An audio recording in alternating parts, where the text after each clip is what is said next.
नमस्ते दोस्तों। तो चलिए आज एक निबंध पढ़ते हैं, लेकिन उससे पहले लाइक, शेयर और सब्सक्राइब करें और हाँ, बेल आइकन दबाना न भूलें। तो चलिए आज बात करते हैं आचार्य हजारी प्रसाद द्विवेदी के एक बहुत ही दमदार निबंध की।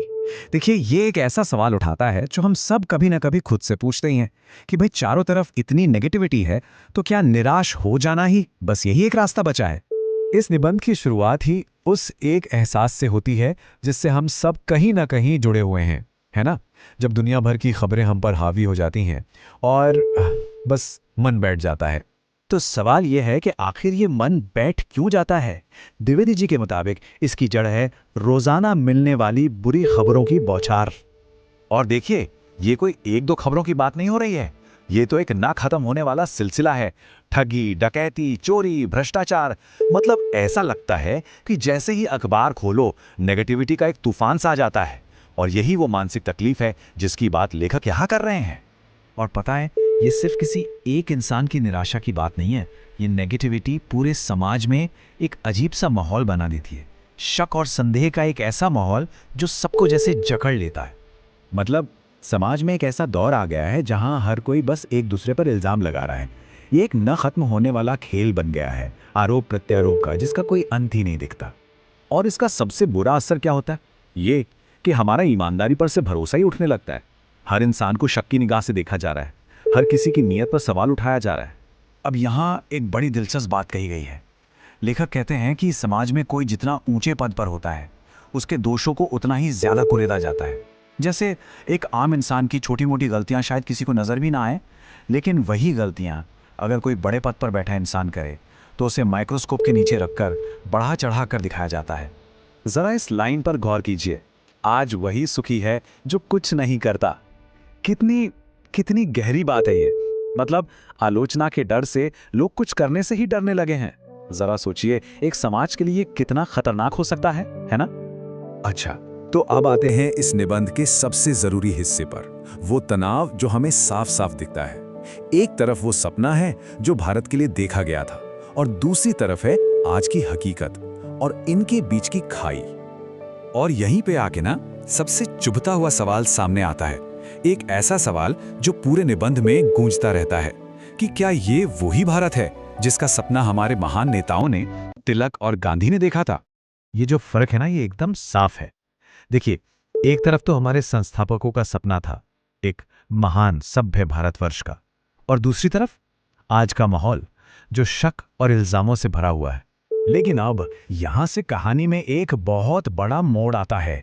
लेखक इस सारी निराशा के जवाब में उम्मीद की एक बहुत ताकतवर तस्वीर पेश करते हैं, और यही लेखक का जवाब है इस निराशा को, मानव महासमुद्र का कॉन्सेप्ट। अब यह है क्या? ये भारत की आत्मा है। सोचिए, आर्य, द्रविड़, हिंदू, मुसलमान, यूरोपियन, न जाने कितनी संस्कृतियां यहां आकर एक हो गईं। ये एक ऐसा संगम है जो अनोखा भी है और हमेशा रहने वाला भी। और फिर लेखक एक बहुत बड़ी बात कहते हैं, यह मानव महासमुद्र कभी सूखेगा नहीं। ये लाइन भारत के रेजिलियंस, उसकी सहन शक्ति में एक गहरे विश्वास को दिखाती है। लेखक ये मानने को तैयार ही नहीं है कि भारत की जो असल महानता है वो कभी खत्म हो सकती है। तो चलिए अब इस पूरी बातचीत को इसके अंजाम तक पहुंचाते हैं और देखते हैं कि लेखक उम्मीद बनाए रखने के लिए आखिरी तर्क क्या देते हैं। तो घूम फिरकर हम वापस उसी सवाल पर आ जाते हैं जो इस निबंध का नाम भी है, क्या निराश हुआ जाए। और इस सवाल का जवाब लेखक बिल्कुल साफ और सीधे शब्दों में देते हैं, नहीं, बिल्कुल नहीं, निराश होने की कोई जरूरत नहीं है। तो फिर ये उम्मीद आती कहां से है? इसका आधार क्या है? आधार ये विश्वास है कि हमारे महान विचारकों के सपनों का भारत आज भी जिंदा है, और ये हमेशा जिंदा रहेगा, क्योंकि इस देश का जो मूल स्वभाव है वो मानव महासमुद्र, वो कभी खत्म नहीं हो सकता, वो अटूट है। तो ये निबंध हमें इसी सवाल के साथ छोड़ जाता है कि चारों तरफ लगातार बुरी खबरों के इस दौर में हमारे लिए उम्मीद की वजह आखिर क्या है। कभी ऐसा महसूस हुआ है कि जिस ईमानदारी को हम एक बहुत बड़ा गुण मानते थे, आज की दुनिया में उसे एक अलग ही नजर से देखा जाने लगा है। चलिए आज की चर्चा इसी चौंकाने वाले सच से शुरू करते हैं। सोचिए जरा, कितनी बड़ी बात है ये। एक वक्त था जब ईमानदारी को सबसे बड़ी खूबी माना जाता था, पर आज अक्सर इसे एक तरह की कमजोरी के तौर पर देखा जाता है। और मामला यहीं खत्म नहीं होता। ये विश्लेषण तो और भी आगे बढ़कर कहता है कि सच बोलना अब सिर्फ उन लोगों के हिस्से में रह गया है जो या तो बेबस हैं या फिर डरे हुए हैं। क्या वाकई ऐसा हो गया है? तो क्या इसका मतलब ये है कि हमारी आस्था, हमारा विश्वास उन महान मूल्यों से हिल गया है जो सदियों से हमारे समाज की बुनियाद रहे हैं? तो आखिर ये सब हो क्यों रहा है? क्या हम इंसान ही बदल गए हैं या फिर वजह कुछ और है? इसका जवाब आपको शायद थोड़ा चौंका दे। देखिए, तर्क ये दिया जा रहा है कि गड़बड़ हम इंसानों में नहीं बल्कि उन सिस्टम्स और कानूनों में है जिन्हें हमने ही बनाया है। मतलब हमारे ही बनाए नियम हमारी नैतिकता पर सवाल उठा रहे हैं। होता क्या है कि हमारे कानून और नियम तो वक्त और जरूरत के हिसाब से बदलते रहते हैं, लेकिन हमारे जो नैतिक आदर्श हैं वो तो सदियों से वही हैं। और जब ये दोनों आपस में टकराते हैं तो समाज में हमें ये बेचैनी और उथल-पुथल दिखाई देती है। अब इस पूरी गुत्थी को सुलझाने के लिए हमें भारत के एक बहुत ही पुराने, बहुत ही गहरे विचार को समझना होगा। ये विचार उन दो अलग-अलग ताकतों के बारे में है जो हमारी जिंदगी को रास्ता दिखाती हैं। हमारे यहाँ भारत में हमेशा से ही इंसान के अंदर क्या है, उसके गुण क्या है, उसके चरित्र को ज्यादा तवज्जो दी गई है, ना कि इस बात को कि उसके पास कितनी दौलत है। और ये सोच कितनी खूबसूरत है। माना ये जाता है कि लालच, गुस्सा, ये सारी भावनाएं तो हम सब में होती हैं, ये स्वाभाविक हैं। लेकिन असली महानता इस बात में है कि हम अपने अंदर की अच्छाई, जैसे कि सच्चाई और करुणा को इन पर हावी होने दें। तो अब सवाल ये है कि ये जो दो चीजें हैं, हमारे अंदर की आवाज और बाहर के बनाए नियम, इनमें असल में फर्क क्या है? और यही है सबसे बड़ा फर्क। धर्म हमारी आत्मा की आवाज है, एक अंदरूनी एहसास जिसे हम धोखा नहीं दे सकते। वहीं दूसरी तरफ है कानून, जो एक बाहरी सिस्टम है और लोग अक्सर अपने फायदे के लिए उसमें कोई ना कोई रास्ता निकाल ही लेते हैं। और हाँ, एक बात साफ कर देना बहुत जरूरी है। यहाँ जब हम धर्म कह रहे हैं तो इसका मतलब किसी मजहब या रिलीजन से नहीं है। यहाँ बात हो रही है उस नैतिक शक्ति की जो सच, दया और प्रेम के रूप में हम सभी के अंदर मौजूद है। और यहीं से इंसानी बर्ताव का एक बड़ा ही मजेदार एक विरोधाभास सामने आता है। अक्सर ऐसा होता है कि जो लोग खुद को बहुत नैतिक मानते हैं या कह लीजिए धर्म का पालन करने वाला समझते हैं, वो भी कानून की कमियों का फायदा उठाने से जरा भी नहीं हिचकते। लेकिन इसके बावजूद कहीं ना कहीं उनके दिल में ये एहसास जिंदा रहता है कि इंसान के बनाए कानून से भी बड़ा एक कानून है, और वो है नैतिकता का कानून, जिसे हम धर्म कहते हैं, और वो हमेशा सबसे ऊपर है। तो ये हमें एक बहुत बड़े सवाल पर लाकर छोड़ देता है।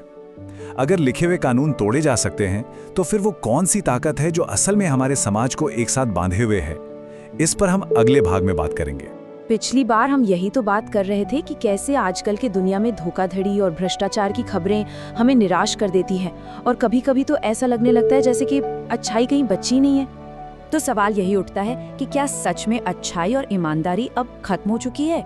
क्या इंसानियत पर से विश्वास उठा लेना ही सही है? देखिए, लेखक को भी कुछ ऐसा ही महसूस हो रहा था, जब तक कि उनकी जिंदगी में कुछ ऐसी घटनाएं नहीं घटी जिन्होंने उनकी पूरी सोच ही बदल कर रख दी। तो चलिए पहली कहानी पर चलते हैं। ये शुरू होती है एक आम से रेलवे स्टेशन पर, लेकिन एक बहुत ही खास संदेश देती है।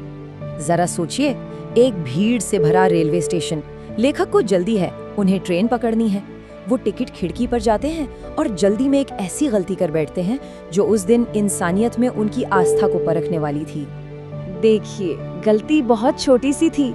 टिकट के लिए उन्हें सिर्फ 10 रुपए देने थे, लेकिन जल्दबाजी में उन्होंने 100 रुपए का नोट दे दिया, और इस बात का उन्हें पता भी नहीं चला। वो आराम से अपनी ट्रेन में जाकर बैठ गए। अब उधर टिकट बाबू को जब ये पता चला तो वो क्या कर सकता था? वो चाहता तो चुप रह सकता था, है ना? 90 रुपए सीधे सीधे उसके हो जाते, लेकिन नहीं, उसने ऐसा नहीं किया, बल्कि उसने लेखक को ढूंढना शुरू कर दिया। चलती ट्रेन के एक एक डिब्बे में जाकर उस अनजान चेहरे को तलाशने लगा, और आखिरकार उसने लेखक को ढूंढ ही निकाला और बड़ी ही विनम्रता से उनके हाथ में थमा दिए पूरे 90 रुपए, बिना किसी स्वार्थ के, सिर्फ अपनी ईमानदारी के लिए। लेकिन पैसों से भी कहीं ज्यादा कीमती थी वो चीज जो लेखक ने उस टिकट बाबू के चेहरे पे देखी। उसके चेहरे पर एक अजीब सा संतोष था। ये सिर्फ पैसे लौटाने की खुशी नहीं थी, ये अपनी ईमानदारी पर टिके रहने का एक अनोखा सुकून था। तो अगर पहली घटना ने शक के बादलों को थोड़ा कम किया, तो दूसरी घटना ने तो विश्वास की असली परीक्षा ही ले ली। चलिए इस कहानी के अगले हिस्से पर चलते हैं। अब जरा एक और सिचुएशन को इमेजिन कीजिए। रात का समय है, लेखक अपने परिवार के साथ बस में सफर कर रहे हैं और अचानक बस एक सुनसान, बिल्कुल वीरान जगह पर आकर खराब हो जाती है। चारों तरफ सिर्फ अंधेरा और खामोशी। और इस डर वाले माहौल में बस का कंडक्टर एक साइकिल उठाता है और अंधेरे में न जाने कहाँ गायब हो जाता है, किसी को कुछ बताए बिना। बस में बैठे हर इंसान के दिमाग में सिर्फ एक ही सवाल घूम रहा था कि अब क्या होगा। देखिए, डर को शक और फिर गुस्से में बदलने में ज्यादा देर नहीं लगती। लोगों ने फौरन सबसे बुरा सोचना शुरू कर दिया। अरे, हमें तो धोखा दिया गया है, ये कंडक्टर पक्का डाकुओं से मिला हुआ है। और सारा गुस्सा किस पर उतरा? बेचारे ड्राइवर पर। लोग तो उसे मारने पीटने पर उतारू हो गए। उसी अफरा तफरी और डर के माहौल में लेखक ने हिम्मत दिखाई। उन्होंने भीड़ को जैसे तैसे समझाया और उस बेकसूर ड्राइवर को उस गुस्से से बचाया, उसे और बिगड़ने से रोक लिया। घंटे बीतते गए, लोगों का डर बढ़ता गया और उम्मीद कम होती गई। लेकिन फिर अंधेरे में एक उम्मीद की रोशनी दिखाई दी। इंसानियत लौट रही थी। और फिर वो लौट आया। बस का वही कंडक्टर अंधेरे से वापस आता हुआ दिखाई दिया। उसे देखकर बस में बैठे लोगों की जैसे जान में जान आई।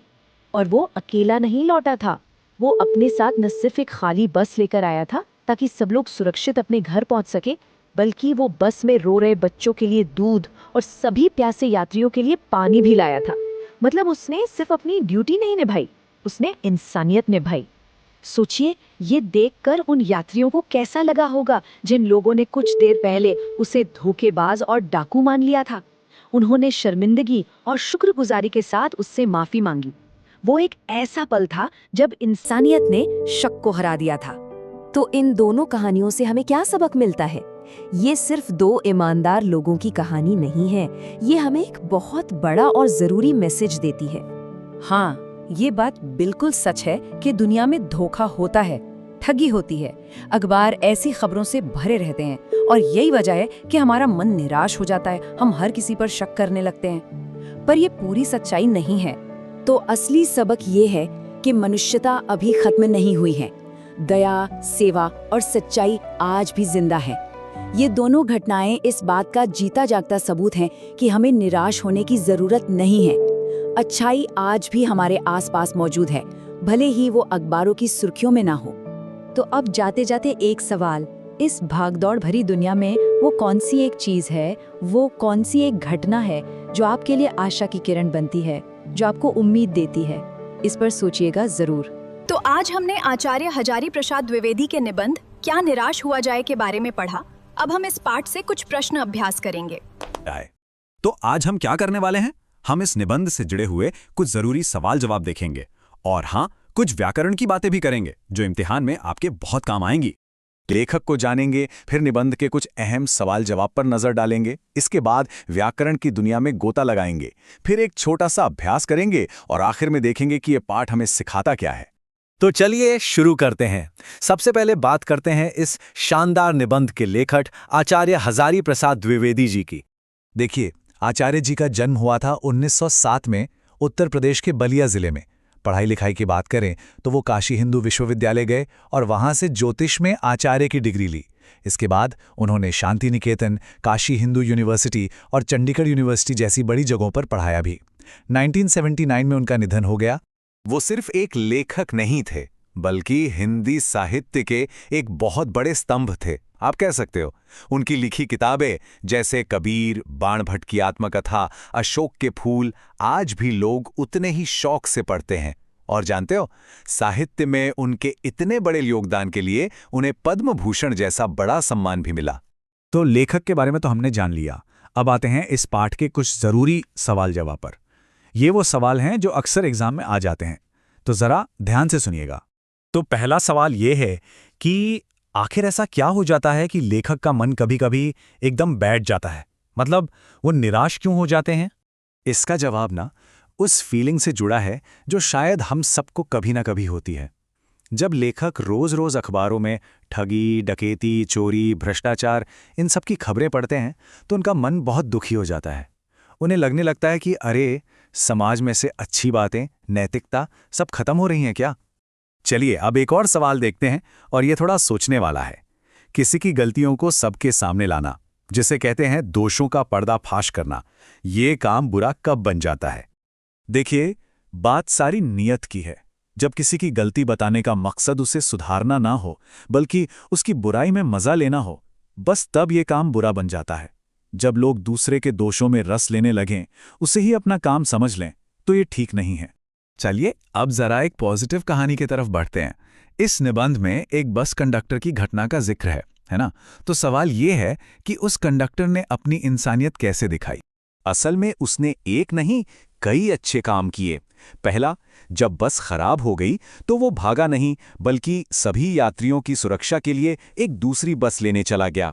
दूसरा, उसे लेखक के बच्चों की चिंता हुई और वो उनके लिए दूध और पानी भी लेकर आया। इससे पता चलता है कि वो कितना संवेदनशील और ईमानदार था। तो ये तो हो गई पाठ की बातें। अब थोड़ा भाषा और व्याकरण की तरफ चलते हैं, क्योंकि ये भी समझना बहुत जरूरी है। सबसे पहले बात करते हैं समुच्चय बोधक अव्यय की। सुनने में थोड़ा मुश्किल लगता है ना, पर यह बहुत आसान है। इन्हें इंग्लिश में कंजंक्शंस कहते हैं।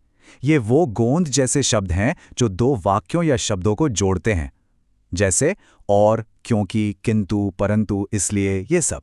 अब आते हैं वाक्यों के प्रकार पर। देखो, एक होता है सरल वाक्य, सीधा साधा, जैसे एक बार मैं बस में यात्रा कर रहा था। फिर आता है संयुक्त वाक्य, जिसमें दो सरल वाक्य और जैसे शब्द से जुड़ जाते हैं, जैसे उसके सारे गुण भुला दिए जाएंगे और दोषों को बढ़ा चढ़ाकर दिखाया जाने लगेगा। और तीसरा है मिश्र वाक्य। इसमें एक मेन वाक्य होता है और बाकी उस पर टिके होते हैं, जैसे इस समय सुखी वही है जो कुछ नहीं करता। अब एक और मजेदार चीज, भाववाचक संज्ञा कैसे बनती है। ये वो संज्ञा है जिसे हम छू नहीं सकते, सिर्फ महसूस कर सकते हैं। ये बनती है विशेषण में प्रत्यय लगाकर। जैसे ईमानदार शब्द में ई लगा दो तो बन गया ईमानदारी। मूर्ख में ता लगाओ तो मूर्खता। है ना आसान? अच्छा से अच्छाई। वाह, काफी कुछ सीख लिया हमने। तो अब समय आ गया है ये देखने का कि हमें कितना याद रहा। चलिए अपनी समझ को परखते हैं। तैयार हैं? चलिए, ये रही एक छोटी सी ज्ञान परीक्षा। पहला सवाल, आचार्य हजारीप्रसाद द्विवेदी को कौन सा बड़ा सम्मान मिला था? दूसरा, दो वाक्यों को जोड़ने वाले शब्द क्या कहलाते हैं? तीसरा सवाल, ईमानदार शब्द से भाववाचक संज्ञा क्या बनेगी? चौथा, बस कंडक्टर बच्चों के लिए पानी के साथ और क्या लाया था? और आखिरी सवाल, लेखक के हिसाब से इस समय सुखी कौन है? सोचिए जरा इनके जवाब। अब बारी है कुछ लिखने की। जरा सोचिए और एक ऐसी घटना के बारे में लिखिए जब आपने किसी को मुश्किल में देखा हो और उसकी मदद की हो। इससे इस पाठ का जो असली मतलब है ना, वो आपके दिल तक पहुंच जाएगा। तो चलिए अब हम इस पूरी बातचीत के सबसे जरूरी हिस्से पर आते हैं, यानी निष्कर्ष पर। इस निबंध का असली मैसेज क्या है? हमें इससे क्या सीख मिलती है? लेखक हमें रविंद्रनाथ ठाकुर की एक प्रार्थना की याद दिलाते हैं। उसका मतलब यह है कि चाहे जिंदगी में कितना भी धोखा मिले, कितना भी नुकसान उठाना पड़े, पर ईश्वर पे से, अच्छाई पे से अपना विश्वास कभी मत डगमगाने देना।